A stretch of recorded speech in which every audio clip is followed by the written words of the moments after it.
My name's Grant Ashby, and I was 31 years old the night my father called me uneducated trash in front of the family I'd spent a decade quietly supporting.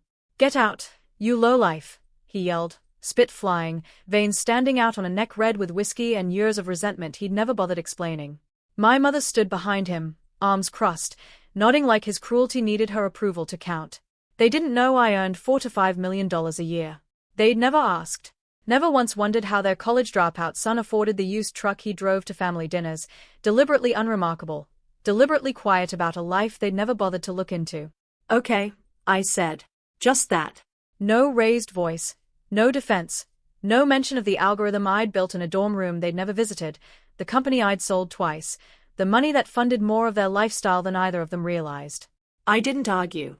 I'd learned arguing only fed people who wanted a reaction more than a resolution. I packed one bag that night and drove to the airport before sunrise. The next day, I was standing on the balcony of my Florida beach house, watching the tide come in, waiting to see how long it would take them to notice what silence actually cost. The beach house had been mine for 3 years, purchased quietly through an LLC even my accountant referred to only by a code name, because I'd learned early that money invites people who never cared about you when you had none of it.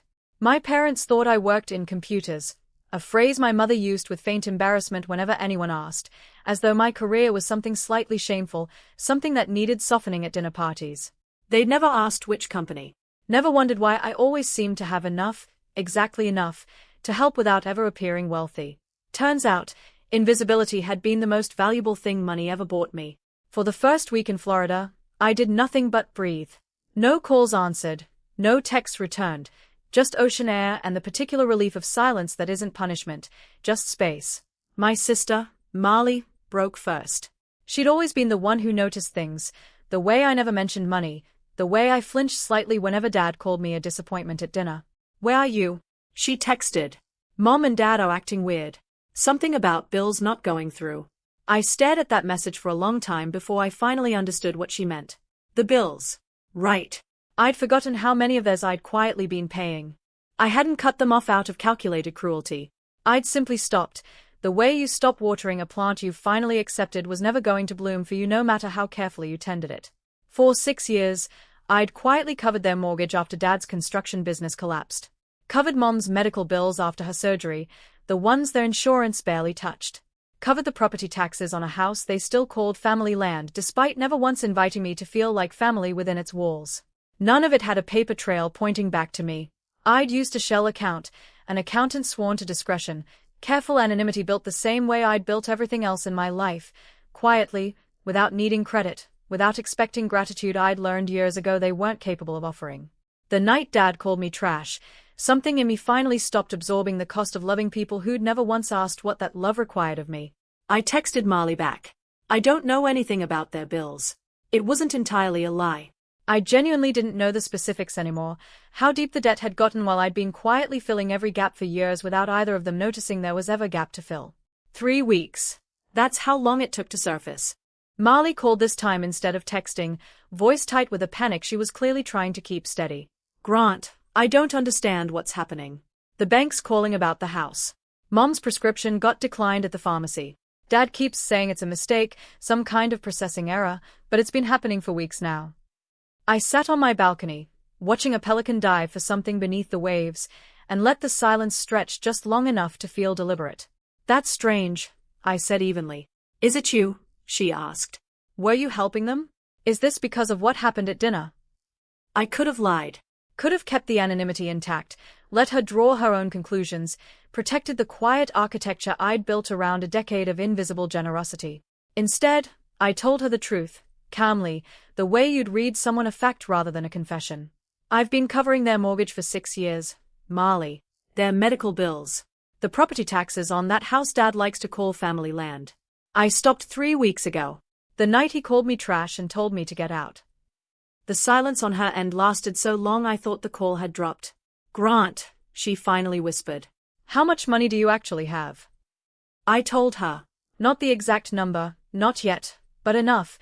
The sale of my first company, the second one still generating more in a quarter than Dad's business had made across 2 decades of grinding labor he'd always assumed defined honest work.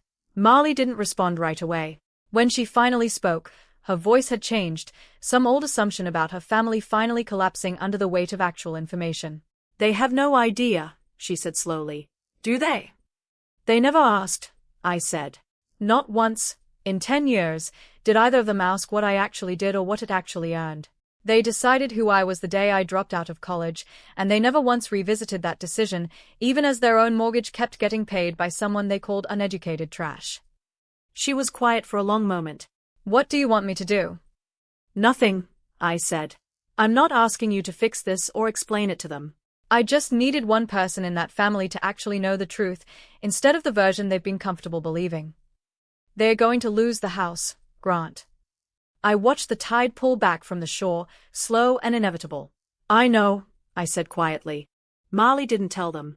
Not out of loyalty to me, exactly, but because she understood, the same way I did, that some truths need to arrive through consequence rather than explanation, or they never fully land. The house went into foreclosure proceedings within the month.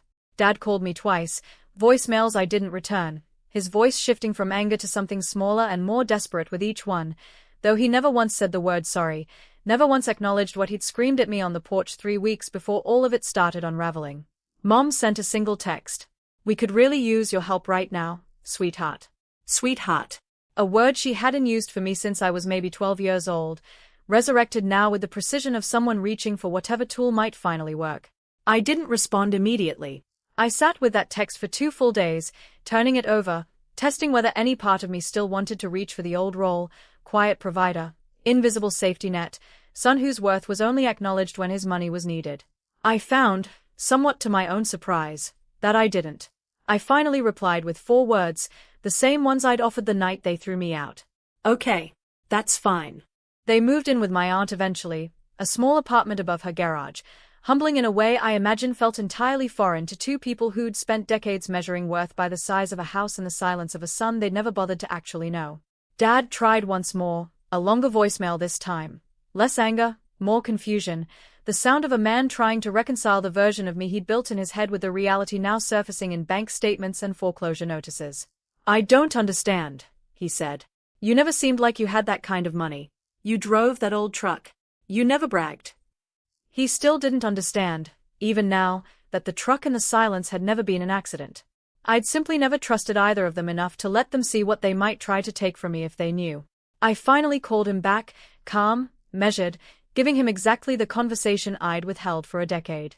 I never bragged, Dad, because you already called me trash without knowing anything about my life. I didn't need you to know the number to prove you wrong. I just needed you to finally believe I wasn't nothing. His silence was the closest thing to an apology I'd ever get. I didn't rebuild the safety net. Not the mortgage, not the medical bills, not the quiet architecture of rescue I'd spent a decade maintaining without acknowledgement. Some things, once broken clearly enough, aren't meant to be repaired the same way twice. I did help, eventually, but differently. A modest fund for Mom's medical costs, set up transparently this time, in my actual name, with actual conversation about what it meant and what it didn't. Not a rescue. A boundary, dressed as generosity.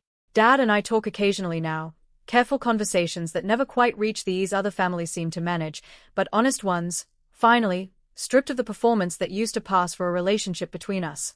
Marley visits Florida every few months now, the only member of my family who ever bothered to actually know me before she knew what I was worth. I still live in that beach house, still watch the tide come in most evenings, still remember standing on that balcony 3 weeks after being called trash, waiting to see what silence would finally reveal. It revealed everything. Who'd actually seen me? Who'd only ever seen what I could provide? I know the difference now. I don't think I'll ever forget it again.